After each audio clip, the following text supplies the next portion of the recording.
Welcome back to Season 3 of The Influencers, where we bring you interviews with some of the most interesting and thoughtful voices shaping the digitally driven transformation at the intersection of law, business, and technology. Hello, everybody, and welcome to another edition of The Influencers, our podcast conversation on digital transformation and law. I'm Leo von Gerlach, and with me today is Christian Temath. Christian is Managing Director of KI.NRW.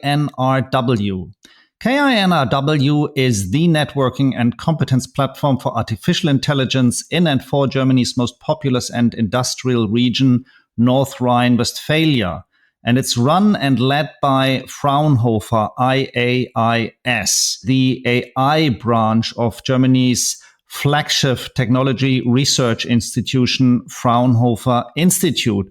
So, Christian, that's a wonderful position. Terrific. Great to have you. Yeah, great to be here. Christian, tell me about your role and aspirations at the helm of KI.NRW. And tell me about KI.NRW in the very first place. Yeah, thank you very much, Leo, for asking. So KI.NRW, or I would say in German KI.NRW, is the central competence platform for artificial intelligence in North Rhine-Westphalia. So our basic task is to really bring the ecosystem together, bring research together with the industry, with the economy, with all the people who really want to apply AI.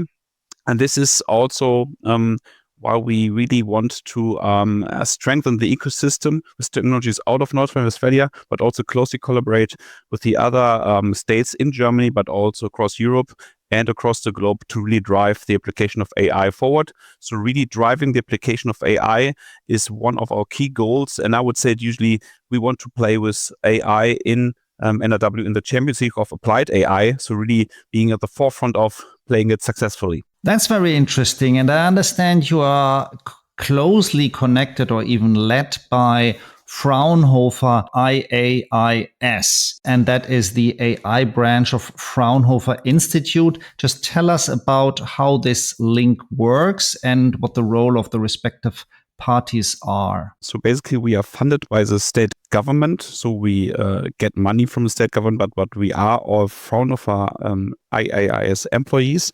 And that's a very good mixture, by the way, because the Fraunhofer IAIS, the Institute for Intelligent Analytical and Information Systems, is one of the largest research institutions for applied AI in Europe. And they have strong capabilities in driving, for example, language technologies forward, vision technologies, and they do this since decades. And this experience, but also this drive for application of AI into the industry is one of the key pillars of our understanding of what we should be doing at KI.NRW. And so we really leverage their knowledge to really bring those experience, those research insights into the industry. And this is funded by the government. So this is a perfect mixture between a governmental task that we have, but also leveraging the research expertise that we have at our institute with over 350 employees working, researching year by year. So you spoke about what you should be doing, and let's stick with that. And on a very high level, what is your experience working with companies that are about to implement artificial intelligence, just companies across any industry in your region? What we see, and I think that the ChatGPT moment was one of those tremendous marking points in history, is that nearly every company, every CEO, everybody who's somehow involved in developing a company forward now has understood there is a technology that has the potential, and in my perspective, it is having the potential big times to really transform whatever we are doing in industry, in economy, in society. So there is a very big interest in applying this technology. Now that's on the very good end of things. The bad or the challenge is a lot of companies do not know how to really start now and where to invest. What's the value adding measures that you should be taking in application of AI? For larger companies, I think they've made their way 3, 4, 5 years back already, with AI governance, with roadmaps, etc. Many smaller companies struggle because there is a lot of not understanding where to start, where to regain value, and that's a challenge. Let's stick with the medium-sized and smaller companies for a moment. What is their particular challenge in implementing and getting their arms around artificial intelligence? I would summarize it with overall uncertainty. There is uncertainty when it comes to regulation, when it comes to the EU AI Act, when it comes to GDPR, so data privacy. But it also comes to the question, uncertainty, how relevant, how useful is technology, like what specific technology is useful in which dimensions. So along the whole stack, a lot of uncertainty. And in many observations we have in talks with especially small and medium enterprises, not the right base with trusted advisors around to say, okay, where to actually start, where to actually get all my requirements and my thinking about AI into some bucket and let's sort it out and let's define a way forward. And there is a lot of companies where we really start helping them to structure the AI journey to really start it fresh from the start. It takes sometimes multiple discussions with them, then it's usually successful.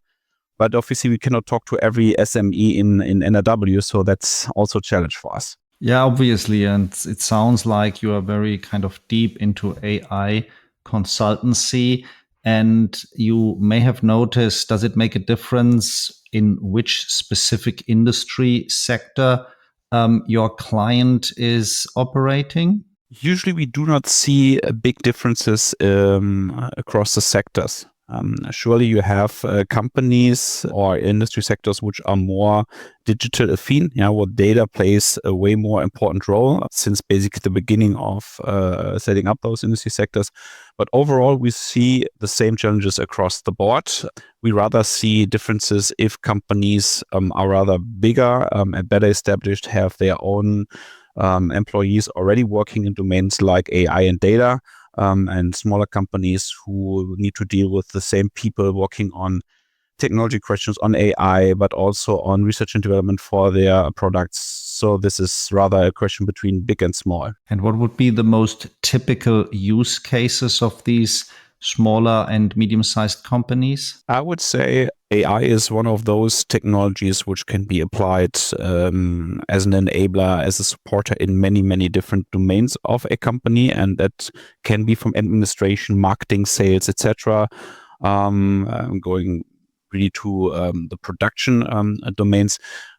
So in administration, marketing, sales, this is especially with the generative AI, one of those common domains where people see very early, measurable results with AI. On the other hand, and I think that is also one of those challenges we face in our discussions with our companies, nobody wants to apply AI just for the sake of applying AI. The key question is, where does AI add value in my specific company context? And yes, in many companies, you will find sweet spots in classical fields like administration. But if you, for example, look into examples like Miele, Miele is one of those hidden champions from Gütersloh. They produce ovens and fridges and a lot of kitchen equipment. And they, for example, have one of those slogans, immer besser, so always better. And they have a very high demand on quality and also quality for customers. And there was the question, how can we, for example, use AI for product innovation? And then they introduced a camera into their ovens. So now there's a camera detecting if I put in fries or pizza or whatever. And with this detection, the oven suggests how much temperature I should be switching on, and etc. So really, like the whole process will be supervised and maintained with AI support. And that is not so simple because you need to put some camera into an oven, which directly goes to your cost of the oven. You need to collect data, which includes also having the captains of the customer to collect the data. Then you need to develop the technology to actually identify the goods that end the oven. But if you finally have managed this, then you have a complete different customer experience on the one hand side. So basically, if you put something in, it will recommend you which exact program to choose, and then identifies if the pizza, for example, is frozen or it's coming from a fridge, which makes a difference if you want to really have a nice pizza. The other thing is, and that's the funny part about it, once they have established this, now they are collecting data from real life ovens all over the world. And that's customer knowledge that maybe more or less none of their competitors has, because nobody really knows what people exactly put into their ovens when they're doing their kitchen work. Okay, this is now very interesting. We started about the kind of internal operations with smaller, medium-sized companies, and there's change management. But then, of course, you have the integration of artificial intelligence into the products and the solution a given company operates. And then you just touched on this third layer where you then derive value in terms of data from those integrated applications. That's opening in a fascinating new world. And what would be the tools that KI.NRW is providing its customers to just manage that change or integration? As said, we have a strong focus on small and medium enterprises. So what we have in our portfolios, and that was very relevant 5 years ago. It gets less relevant these days where everybody already heard about AI, but we have a real lot of offerings about publications, events, etc., to really inform about AI. People would say, why should we do that? Because still a lot of people do not know about the opportunities, but also the challenges that you have with AI. And I think it's still very, very important to inform about this. And this is what we not only do in broader public, but also for specific company situations. Then we also have a lot of offerings when it goes to what could be example use cases, not saying let's apply AI in administrations, but saying AI is helping you to sort an email when it comes in to identify is it an insurance case or something different, and then sort it to the right employees. So really giving concrete examples what use cases can be applied in your company. So there we have different tools, the AI Worlds, for example, but also on our AI landscape where they have a lot of example applications. And then we have, and I think that is really for the start of the AI journey, very important, specific offerings for companies in one-on-one situations where they say, this is our company context, where should we apply AI? We have workshop formats where we then together identify use case ideas. And we also have deep dive formats where we then also check the data and look into, could that solution be feasible? And that gives them a very good, I would say, starting point to say, okay, now from here, I could ask my internal IT department, I could ask a supplier, I could buy the solution, but really having a very concrete idea where AI should or could be helping in a very concrete setup, my setup. Again, a number of different layers that I'm seeing here.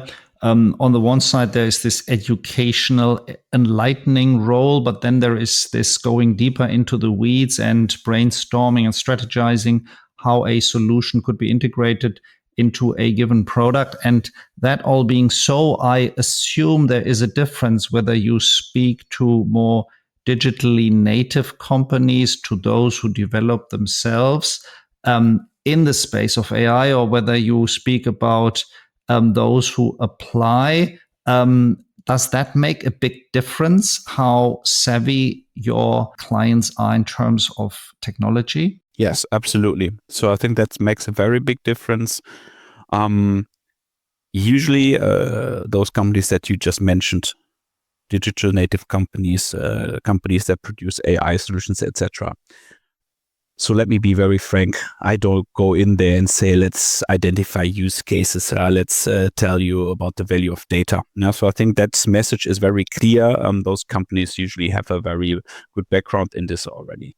For those companies, we have rather something like a challenging character. So, and also supporting character in the network. So they say, we don't know where to partner on language models, etc. So then we can bring in the expertise, what we see from the market overall, also what we see as customer demand, as demand from the industry. And I think that is then not rather in standardized offerings, but rather in a sense of you have seen something in the market, can we somehow challenge what we've seen here?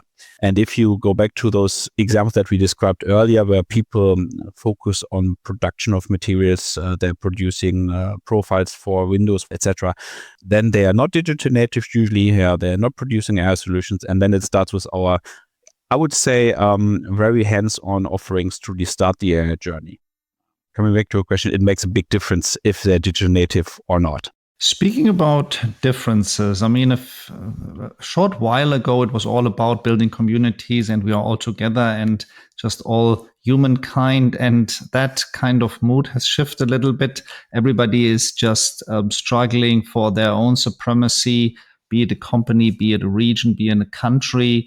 And so we are in a kind of competitive environment these days. Is that something that defines KI.NRW as well, or is that just outside its scope of consideration? How do you see yourself in relationship with other German regions, or even as a Germany embedded organization vis-a-vis kind of efforts in other countries? I personally believe that the big questions in AI technology cannot be solved in NRW. So we are a very strong state. We have 18 million people living here. We have like the Europe's heartbeat when it comes to industry and economy. Yes. On the other hand, compared to what we see in China, in US, even if you look just on the other side of one of our borders to France, to Paris, this is basically just a tiny piece of what we can offer in Europe. So for the large topics, be it trustworthy AI, be it development of own language models, be it looking into what specific solutions can AI bring into industry domains, I think collaboration is key and needs to be driven forward. And in that regard, we actually also see ourselves not only being mandated internally in North Rhine-Westphalia to work with the companies, but also speak outside with other relevant institutions, initiatives, etc., in Germany, but also in Europe, to find ways where to collaborate even better. And I think that is important. On the other hand, and I think that is also important, is the companies who operate here are operating in Siegen, in Wuppertal, in Aachen, in Cologne, like just naming some cities in NRW, and they need like regional support where they can go to trusted people, advice, and then get things up and running. So really getting things up and running locally and regionally is key, but also collaborating across Germany, across Europe is on the other hand one of those very important tasks. And now with the new German government in place, is there anything that you hear from your clients, what they expect, what should be changed? Or is there anything from your own perspective that should be taken on and made different? We live in very turbulent times. We have a lot of crisis out there. Economy is struggling. We have situations where we do not know how our political but also business relations to, let's say, the USA will developing in the coming years. So it's turbulent times, and I think it's also very clear that we need to be very clear that we take responsibility, people would say for defense, but I think also for technology sovereignty ourselves. That doesn't mean that we lead this out of NRW, but I think one of the key expectations is how can we make ourselves less dependent from other regions of the world when it comes to basic technology. And I think that needs investments. Those investments need primarily, from my perspective, come from private investors. So for me, it doesn't make sense that we now ask the state or the government, whoever gives $10 billion or $50 billion, that's in comparison to what the US and the Chinese guys throw in is anyways nothing.